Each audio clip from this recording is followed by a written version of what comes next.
अपनी अपनी कंस्टिट्यूएंसी को सिर्फ केटर कर रहे हैं गौरव, या फिर इसी के जरिए जो सबको डर है कि जो रूस यूक्रेन में हमने देखा कहीं वही नौबत यहां ना आ जाए। आज दोनों की बातें, और ये हम सुरक्षा घेरा भी दिखा रहे हैं किस तरह से। देखिए 21 लड़ाकू विमान वहां पर घूम रहे हैं ऊपर, और यहां उनकी स्पीकर, अमेरिका की स्पीकर वहां पर कांग्रेस की मौजूद है।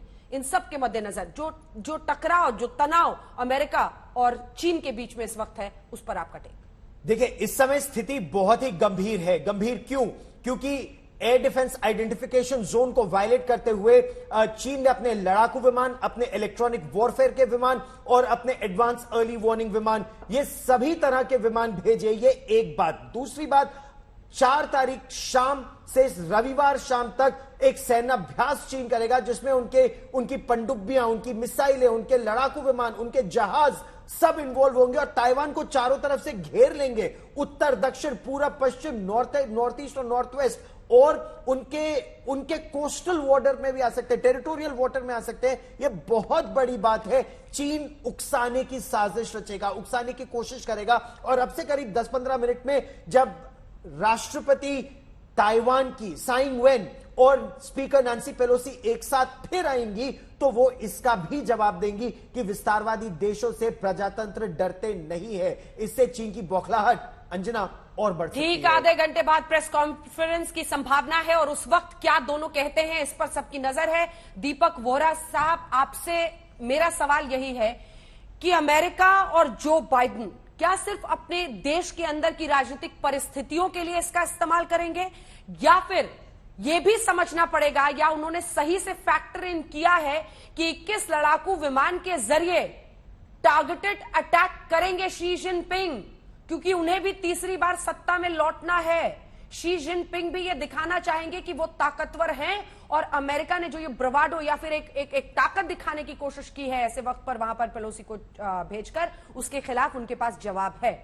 मिस्टर वोरा, आभारी हूं आपका, आपने ये मौका दिया आपके शानदार चैनल पर शरीक होने का आज तक, और आपके साथ सावंत साहब हैं, बाकी जनरल साहब हैं या मार्शल साहब हैं, आप खुद हैं। आपकी जानकारी जो है उससे मैं बहुत कुछ सीखने की कोशिश करता हूं। मैम आप मुझे 1 मिनट दीजिए। मेरी जो असेसमेंट है, जब मैं अमेरिका जाता हूं तो वहां का आज सबसे पॉपुलर डांस, उसको ट्रायंगल डांस कहते हैं। 3 लोग अपने एक दूसरे के कंधों पर हाथ रख के डांस करते हैं। आइडिया ये है कि टकराना नहीं है किसी के साथ। मैं भी अपने बच्चों के साथ करता हूं, हमेशा हार जाता हूं, मैं टकराता हूं। इस समय जो 3 डांसर हैं ट्रायंगल डांस में, वो हैं United states, China, Taiwan. China हार गया है, बाकी दोनों से टकरा रहा है। ताइवान जीत गया है और अमेरिका उसका समर्थन कर रहा है। चाइना क्या करेगा? अब एक दूसरा डांस करेगा। हाका डांस है माओरी कम्युनिटी का, न्यूजीलैंड में। मैंने उसमें भी भाग लिया है। वो कपड़े पहन के हु हा करते हैं, दुश्मन को धमकाने की कोशिश करते हैं। मैंने वो भी डांस किया था, मैं वहां पे भी हार गया था।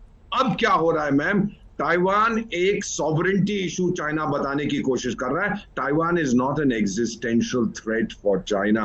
ताइवान के बिना 72 साल वो जीता रहा है और अभी तक काफी देर तक जिएगा। बस ये जरूर है, जो आपने बिल्कुल सही फरमाया, कि पिंग पोंग या टिंगलिंग जो भी उनका लीडर है, वो चाहता है कि अगले 5000 साल तक मैं राष्ट्रपति या जनरल सेक्रेटरी कम्युनिस्ट पार्टी का बना रहा हूं, और अभी जो इलेक्शन होने वाली है उसमें ये बनेगा। यूएस गवर्नमेंट ने शुरू में क्या कहा था, ये जो है ना बुजुर्गवार वहां पे बाइडेन साहब, उन्होंने कहा था कि मिलिट्री ने, अमेरिकन मिलिट्री ने मुझे कहा कि पेलोसी को नहीं जाना चाहिए, लेकिन वो चली गई। और फिर कहते हैं भाई ये तो प्राइवेट विजिट है, इसमें कौन सी बड़ी बात है। अमेरिका ने चेकमेट कर दिया है चाइना को।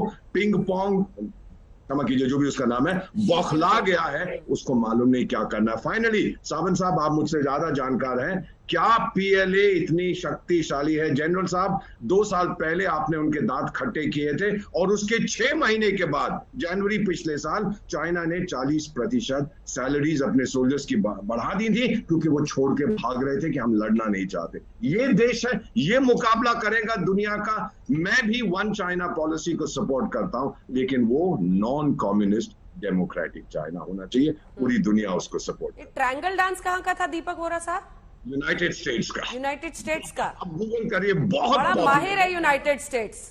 जी मैम, युद्ध के मैदान में ट्रायंगल डांस करता है, लेकिन दूर दूर से करता है। अब वो ये तो बिल्कुल साथ में पर अपने हाथ सेकता है। आप देखिएगा गूगल पे, बहुत मजेदार है। जरूर होगा, आप कह रहे हैं तो। मिस्टर कुलकर्णी, अगला सवाल आपसे। युद्ध की नौबत आएगी, टारगेटेड अटैक की नौबत आएगी, या फिर गीदड़ भब की, और जैसा वो कह रहे हैं हु हा करके निकल जाएगा? चीन।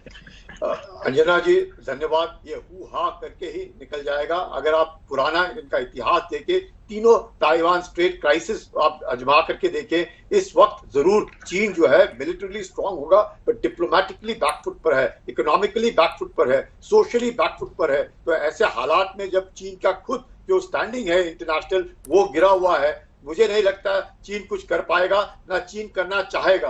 अगर चीन करने की कोशिश करता है तो बिल्कुल ही उसकी जो इकोनॉमी है वो बहुत ही बदतर हालत में है, उसका बैंकिंग बदतर हालत में है। ऐसी नौबत नहीं, चाहे जरूर शी जिनपिंग जो है, शुरू से शी जिनपिंग आर्टिलरी में थे और जब 1996 के क्राइसिस हुए तब वो वहीं पर मौजूद थे, उनको मालूम है वो क्या कर सकते हैं। अगर आप देखें तो ताइवान क्राइसिस है उस वक्त हाइजेनहावर जो है वो गए थे। आपको आश्चर्य होगा कि हाइजेनहावर के जाने से पहले माओ से तुंग ने उनका जो जिनमेन आइलैंड है 1958 से लगातार 1979 तक उसको बम्बार्ड किया और इवन डेज करके। और क्यों किया? जब तक कि वो डिप्लोमेटिक रिलेशंस नहीं हुए। उस डिप्लोमेटिक रिलेशंस का मकसद था वन चाइना पॉलिसी। जरूर यूएस जो है वो मानता है वन चाइना पॉलिसी, तो वो कहता है यूनिलैटरली जो चीन है वो ताइवान के ऊपर इन्वेड नहीं करेगा। आज की हालत जनरल साहब खतरा इस समय क्यों बढ़ रहा है?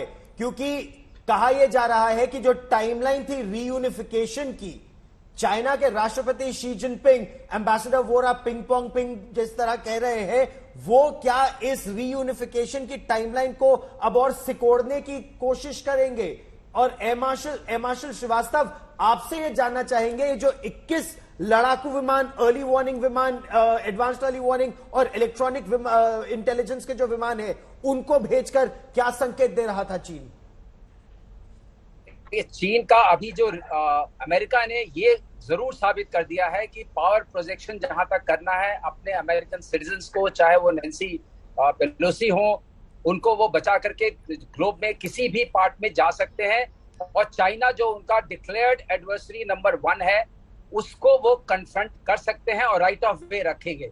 एक और चीज है जो उसके कॉन्टेक्स्ट में हमें देखना पड़ेगा कि वन चाइना पॉलिसी, जैसा कि अभी वोहरा साहब ने बोला, वन चाइना पॉलिसी का मतलब ये नहीं है कि वन चाइना पॉलिसी सिर्फ पीआरसी के लिए है, ये आरओसी के लिए भी हो सकती है। ये स्ट्रेटेजिक एम्बिग्युइटी यूएस ने हमेशा से मेंटेन करके रखी है। और दूसरी मेंटेन करके ये रखी है कि सेल्फ रूल रहेगा। और जो अभी एयर डिफेंस आइडेंटिफिकेशन जोन में वायलेशंस हो रहे थे चाइना के लगातार पिछले कुछ महीनों में, उनको कुछ न कुछ सबक देना था और ये कहना था कि आपकी ये जो वायलेशंस है, इसको हम बर्दाश्त नहीं करेंगे।